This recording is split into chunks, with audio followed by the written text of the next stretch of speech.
plants are what we're talking about. And I used to sort of shy away from the word magic, but more and more I've come to like it because it makes the right people so uptight. And say, just talk about magic plants. Who's going to bust you for magic plants? You say, you mean drugs? No, just magic plants. Oh, I see. Well, you're an airhead, so... So what I'm talking about this morning is my hope that the awareness of psychedelics as a personal force in each of your lives, I don't think I have to talk to you about that. You're self-selected for being here, and you know that. What I want to talk about is how important it is to re-understand our history, to re-understand that this is us. We didn't get to this place by ourselves. What distinguishes us from the other primates is that we formed a symbiotic relationship with a mystery. And the mystery is an intelligence on this planet. We can't say how long, at least as long as we have been here, may have come from the stars, could be an extraterrestrial intellect, could be the dark recesses of our own mind that we have evolved so far from that we cannot recognize. But we might as well treat it like an extraterrestrial, because no extraterrestrial that we are going to meet is going to be as alien as this thing that we have found in ourselves.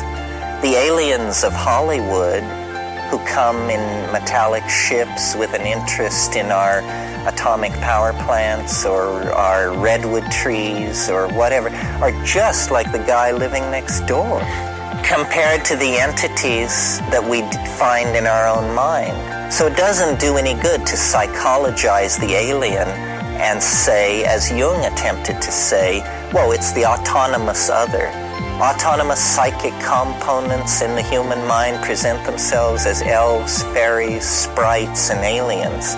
Once you've met an elf, a sprite, a fairy, or an alien, you realize that waving the wand that says this is a component of your own psyche is just ludicrous.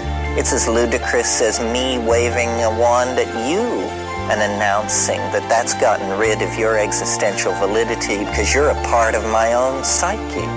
You know, it's madness when applied to another person, and I think it's equally appropriate when applied to these entities contacted in the trance.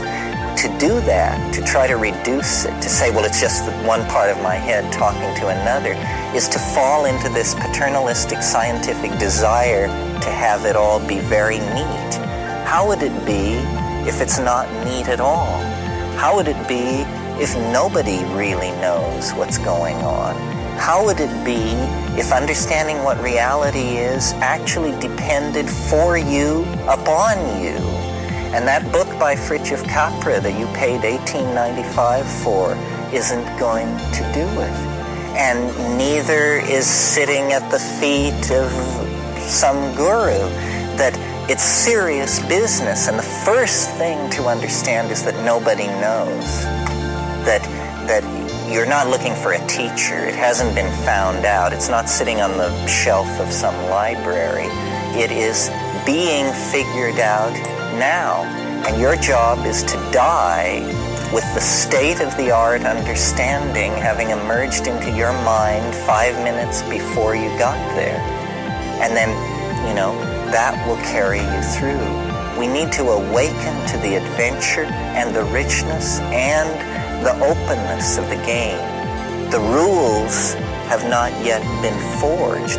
We will forge the rules ourselves, each for ourselves and each for the rest of us by working forward through this thing. I think we're at the very beginnings of grappling and dealing with the psychedelic era. We are like people talking about evolution in 1855. You know, a few of us have read Darwin's paper. Nobody's sure exactly what it means. It's a strong intuition of something. The species thing is a problem. Nobody's quite sure.